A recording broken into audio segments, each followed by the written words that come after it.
आफै तपाईँले नि आफै ल्याएर बनाएर खान सक्नुहुन्छ जस्तै ल्यायो नि यो टाइसनको चिकन ब्रेस्ट स्ट्रिप्स हो यसलाई तताउने 5-6 मिनट अनि यो चाहिँ बर्गर हो यो काटेर पाउँछ यो प्याकेटले ल्यायौँ हामीले बर्गर बन अनि टको बेल चिपोलेट हो चिपोलेट भयो अनि यो चाहिँ चिज हो पहाड म देखाउँछु कि चिज हाल्ने अनि यहाँ चिज हाल्ने यो चेडर हो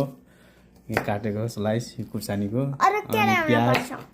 प्याज गोलो गरेर लामो जस्तो बनाउने आखिर स्वाद आउने यहाँ जे जस्तो अनावश्यक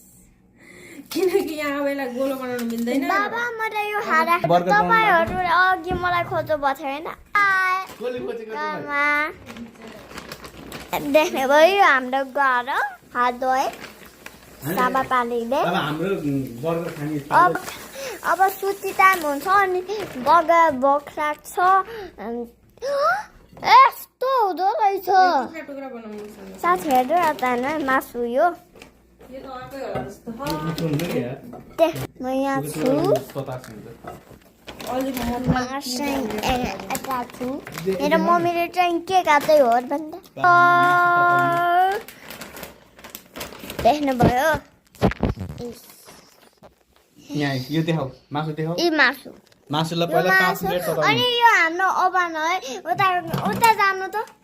उता जानु नाली टाढाबाट देखाउ न तिम्रो लागि यहाँ छ त यो खाने भनेको साथीहरु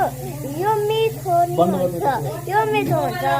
यो एकदम मिठो हुन्छ पिठो हुँदैन बच्चाहरु अलग हुन्छ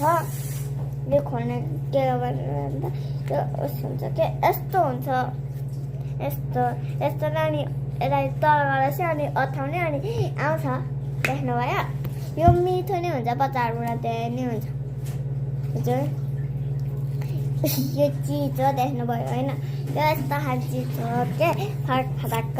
यो पनि फरक देख्नुभयो अनि यो हाम्रो बर्गर हो देख्नुभयो यो हाम्रो बर्गर हो ताते भातै छ अहिले पाकेको छैन हात धोयो तिम्रो जम्प आउँछ जस्तो आधो हो यो मिठो नै हुन्छ खाएर देखाउँ जितो हाल्नु नखाऊ अल्प के भयो अलिकति भयो साथीहरु यता यो खोले अब बर्गर हाल्ने है यो हाम्रो बर्गर हो देख्नु बल्ल त तातो हाम्रो बर्गर हो रेडी छु म पनि काम गर्ने हो कि यो हाल्ने